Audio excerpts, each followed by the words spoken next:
Hi guys, this is Emily Cupelli and I am very excited for today's video because I'm guest designing for Kennedy Grace Creations, and for today's card I'll be using the vintage tea set stamp set. I'll also be using the Moonbeams sequin mix, which has some beautiful and very shiny clear sequins in two sizes, and I absolutely love the shine and versatility of these sequins. I think this is a great sequence mix to have in hand because it not only is gorgeous, but it also includes the two sizes of sequins, which is awesome. And even though I will not be using this particular sequence mix in this particular card, I wanted to share it with you because it is just as beautiful. And this is called the Lilac Garden. Again, it has different sizes of sequins, but in this mix you also get different colors of sequins and even some seed beads. The sequins in this mix has a more metallic finish, which looks beautiful. Now, for today's card, I started preparing a piece of Strathmore watercolor paper using my powder bag. Then I stamped my images using the Versamark ink pad, which is a clear sticky ink, perfect for heat embossing. Once I had my images stamped, I added some embossing powder in white from Hero Arts to them, and finally went ahead and heat embossed them with my heat gun. To color these gorgeous images, I used my distress inks in Worn Lipstick, Tattered Rose, and Scattered Straw. You can see the dried marigold in the screen as well, which is the orange color, but I ended up not using it. Along with my distress inks, I also used a watercolor brush and some water to give a watercolored effect to my images. Later, you will see that I also used my distress stain in tarnished brass. Also, you will see that I stamped some other of the images in the stamp set, which I didn't show in the video because I used exactly the same colors and technique to color them.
Once I finish coloring my images, I'll go ahead and fussy cut them with my scissors.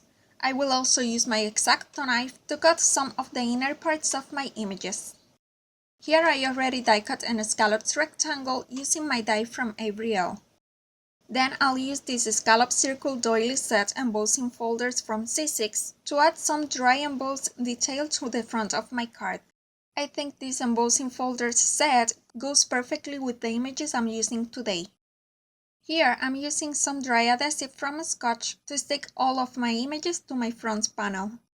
Once I finished sticking the images to my card, I went ahead and placed some of the clear sequins exactly where I wanted them in my card.